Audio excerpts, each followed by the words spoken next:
जवाबी गीत गाते हैं। इना ही किला गए थे देवरा ढोड़ी चटना व काम खत्म, पैसा की ना घर जा। मैं दंगली कार्यक्रम करती हूँ, चाहे जहां भी चले जाइए आप लोग। मेरा भी रहा, अगर आप लोग सुनेंगे मंच से तो अगला कलाकार जहां से गीत गाता है वहां से मैं भी गाती हूँ।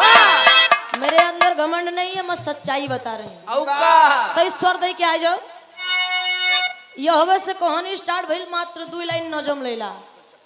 रोहित भैया सुना बिल्कुल तोहरम सटाई के।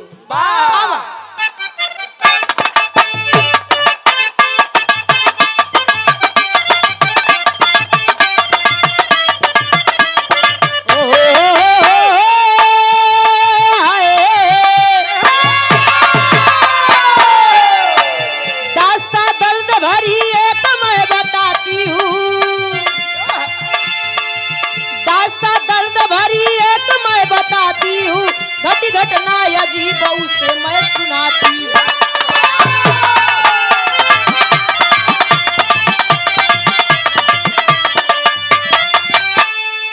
सौरभ मुस्कान दोनों की जवानी थी, सौरभ मुस्कान दोनों की जवानी थी, प्रीतम के प्यार में हुई बड़ी दीवानी।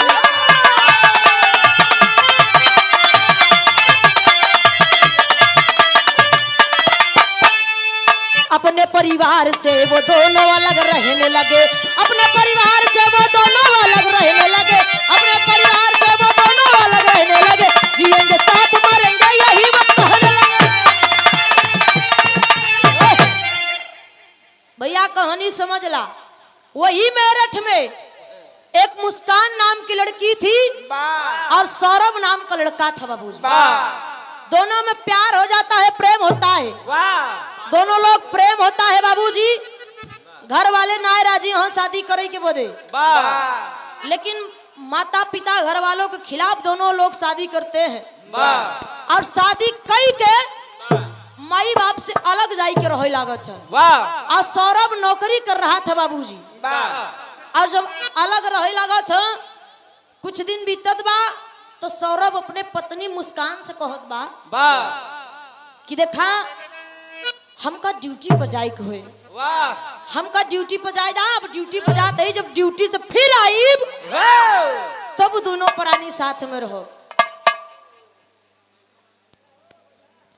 आप परम सुधे परमादुरी श्रीमान जवाबी बिरहा के शानदार गायक युवा सम्राट सूरज यदुवंशी भैया के कवि भोजराज यादव जी, कवि जी की तरफ से बहुत ढेर सारा आशीर्वाद, बहुत बहुत प्रणाम हो। विजय बहादुर पटेल जी मीरापुर के धरती से, जिला पंचायत प्रतापपुर वार्ड नंबर 2, आपकी तरफ से 101 रुपया का पुरस्कार। ए भैया अब इधर सौरभ नौकरी करे चला जात, वो जब नौकरी करे चला जात एक लाइन तर्ज वो मास्टर का।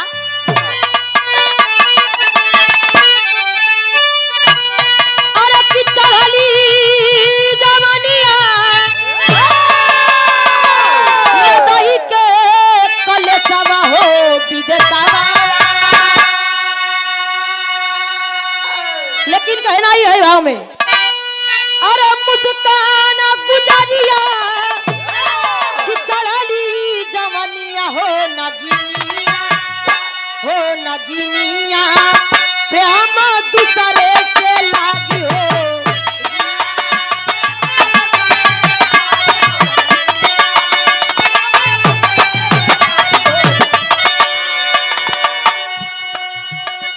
ए भैया इधर जब सौरभ चला जात बा कमाए बदे, तब मुस्कान के एक ठे साथी रहन जो नौकरे साथी स्कूल में पढ़त रहन।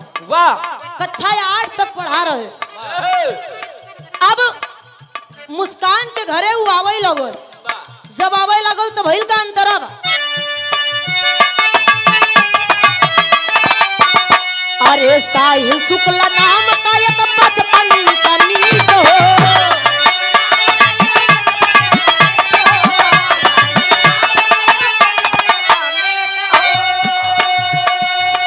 ओहू से करई पापिन चोरी चोरी प्रीत हो।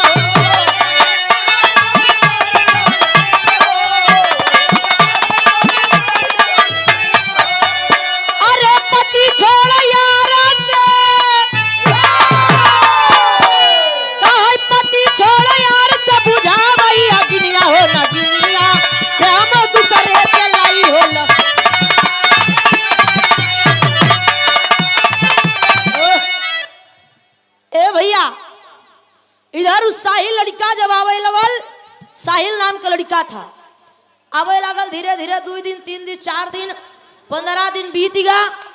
दोनों में प्यार पहले से रहन फिर ज्यादा बढ़ी गो। मनई ना आवा तो दोनों में प्यार बढ़ गया बाबूजी। अब दोनों लोग साथे में रहे लागे। सौरभ वहाँ ड्यूटी करत बा। आ जब यहाँ साथे में रहे लागत हैं, माई बाबू मना करत हैं कि जान जाती बात की बताओ मार बेटवा ड्यूटी बा भाई। साहिल नाम का लड़का के साथे रहत बा।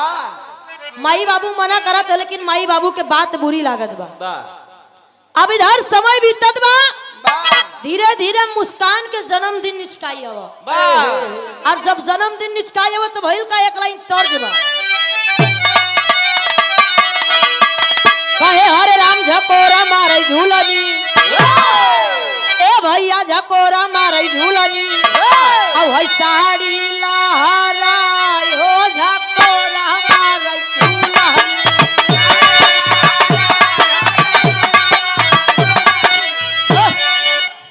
एकरे का रामधार गुरु जी गायन, लेकिन हम अपने अखाड़े वाली बतावत है। आप दादाजी की तरफ से बहुत ढेर सारा आशीर्वाद। हमारे अखाड़े के कलाकार राम कैलाश यादव गुरु जी कैसे गावत रहे, कैसे गावे मास्टर कहे ना बका। जब गुरु जी मंच पर खड़ा हुई जा,